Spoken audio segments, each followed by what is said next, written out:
आषाढ़ मास के शुक्ल पक्ष की एकादशी को देवशयनी एकादशी कहा जाता है। इस दिन से ऐसी मान्यता है कि 4 महीने के लिए देव सो जाते हैं और जब देव सो जाते हैं तो किसी भी प्रकार के मांगलिक कार्य नहीं होते। फिर देवोत्थान एकादशी यानी कि कार्तिक मास की जो देवठनी एकादशी होती है, उस दिन जब देव जागृत अवस्था में आते हैं तब सभी प्रकार के मांगलिक कार्य प्रारंभ होते हैं।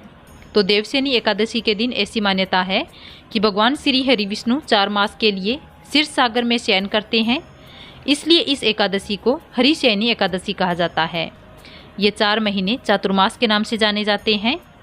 आज की इस वीडियो में आप जानोगे कि आषाढ़ मास की हरिशयनी एकादशी कब है, एकादशी की तिथि कब प्रारंभ होगी, कब समाप्त होगी, किस प्रकार से आपको व्रत धारण करना है, व्रत के नियम क्या होंगे, व्रत की पूजा विधि क्या होगी और किस प्रकार से देवशयनी एकादशी पर भगवान श्री हरि विष्णु को सुलाया जाता है, वो कैसे सुलाया जाता है। तो आज की इस वीडियो में हरिशयनी एकादशी से संबंधित संपूर्ण जानकारी आपको मिलने वाली है। पहले बात करते हैं हरिशयनी एकादशी के दिन भगवान श्री हरि विष्णु को कैसे सुलाया जाता है।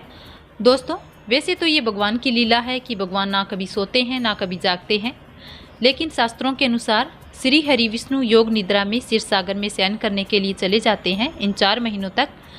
तो इस दिन व्रत धारण किया जाता है और जिस प्रकार से विशेष पूजा और मंत्रों के साथ देव को उठाया जाता है देवठनी एकादशी के दिन, उसी प्रकार से उन्हें सुलाया भी जाता है। व्रत धारण करके विधि विधान से पंचोपचार विधि से भगवान विष्णु की पूजा की जाती है।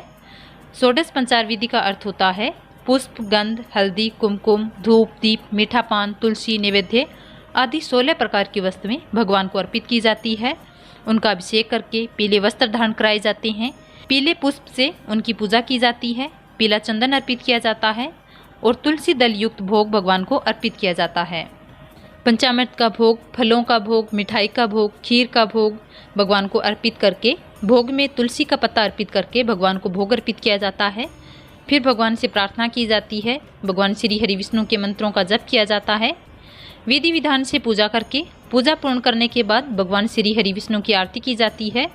इसके बाद नियम के अनुसार भगवान श्री हरि विष्णु को सुलाया जाता है। सुलाने का मंत्र होता है सुप्ते तवि जगन्नाथम जगत सुप्तम भवे विदम विबुधे तवि बुद्धम च जगत सर्वम चराचरम। इस मंत्र का अर्थ होता है, हे जगन्नाथ जी, आपके निद्रित हो जाने पर संपूर्ण विश्व निद्रित हो जाता है और आपके जाग जाने पर संपूर्ण विश्व तथा चराचर भी जागृत हो जाते हैं। इस प्रकार से विधि विधान से भगवान श्री हरि विष्णु की पूजा की जाती है। प्रतीकात्मक स्वरूप से भगवान को सुलाया जाता है। अगले दिन सुबह उठकर स्नान इत्यादि से निवृत्त होकर ब्राह्मणों को भोजन कराना चाहिए और उन्हें दान दक्षिणा देने के बाद स्वयं भी भोजन करना चाहिए। तो हरिशयनी एकादशी के दिन इस प्रकार से नियम पालन करते हुए भगवान श्री हरि विष्णु की पूजा आराधना करते हैं तो किसी भी प्रकार की परेशानी से मुक्ति मिल जाती है। ऐसी मान्यता है कि जब भगवान श्री हरि विष्णु शयन मुद्रा में जाते हैं तो उस दिन यानी देवशयनी एकादशी के दिन अगर हम व्रत धारण करते हैं या बिना व्रत धारण किए भी भगवान श्री हरि विष्णु की पूजा आराधना करके और उनसे अपने मन की कामना कहते हैं तो निश्चित ही इन 4 मास के समय में हमारी मनोकामना पूर्ण हो जाती है।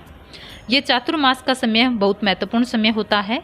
इस समय में आप मंत्रों का जप कर सकते हैं, भगवान श्री हरि विष्णु की पूजा आराधना कर सकते हैं, माँ लक्ष्मी की आराधना कर सकते हैं, भगवान भोलेनाथ और माँ पार्वती की भी पूजा आराधना कर सकते हैं, अपने इष्ट देवी देवता अपने गुरु के मंत्रों का जप कर सकते हैं। ऐसा कहा जाता है कि इन 4 महीनों में अगर कोई भी दान करते हैं, धर्म करते हैं, कोई भी पुण्य कर्म करते हैं, व्रत धारण करते हैं और नियम पूर्वक यदि अपना जीवन व्यतीत करते हैं तो किसी भी प्रकार का पाप हो वो समाप्त हो जाता है। और इन 4 महीनों में अगर आप कोई भी पुण्य कर्म करते हैं तो उसका फल आपको कई गुना प्राप्त होता है। अब जानते हैं देवशयनी एकादशी कब प्रारंभ होगी, कब समाप्त होगी और व्रत आपको कब धारण करना है। आषाढ़ मास के शुक्ल पक्ष की एकादशी की शुरुआत हो रही है 29 जून गुरुवार को प्रातःकाल 3:18 से और समाप्ति हो जाएगी 30 जून शुक्रवार की प्रातःकाल 2:42 पर। तो हरिशयनी एकादशी का व्रत हमें कब धारण करना है, तो जानिए कि सूर्योदयकालीन तिथि में एकादशी का व्रत धारण किया जाता है और सूर्योदयकालीन तिथि हमें प्राप्त हो रही है 29 जून 2023 गुरुवार को। तो इस बार गुरुवार के दिन देवशयनी एकादशी है जो कि अत्यंत ही श्रेष्ठ फल देने वाली होगी, क्योंकि गुरुवारी एकादशी का दुगना फल हमें प्राप्त होता है, क्योंकि गुरुवार का दिन भगवान श्री हरि विष्णु को समर्पित होता है और इस दिन जब देवशयनी एकादशी आ जाती है तो इसका फल हमें कई गुना प्राप्त होगा। जो भक्त हरिशयनी एकादशी का व्रत धारण करते हैं अत्यंत ही श्रेष्ठ है। लेकिन अगर आप किसी कारणवश व्रत धारण नहीं कर पाते हैं तो भी आप आज के दिन विधि विधान से भगवान विष्णु की पूजा आराधना जरूर कीजिए। अब जानते हैं पारण यानी व्रत खोलने का शुभ मुहूर्त कब है। पारण हमेशा द्वादशी तिथि को किया जाता है। द्वादशी तिथि प्रारंभ हो रही है 30 जून शुक्रवार की रात्रि 2:42 पर और द्वादशी तिथि समाप्त होगी 1 जुलाई शनिवार की सुबह 1:17 पर। 30 जून को सूर्योदय काल का समय रहेगा सुबह 5:48 पर और 30 जून को हरिवासर की समाप्ति का समय रहेगा सुबह 8:20 पर।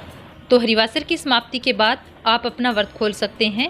व्रत खोलने का शुभ मुहूर्त का समय 30 जून शुक्रवार की सुबह 8:20 से सुबह 10:30 तक 2 घंटे का समय हमें प्राप्त हो रहा है, जिस समय में आप व्रत का पारण कर सकते हैं।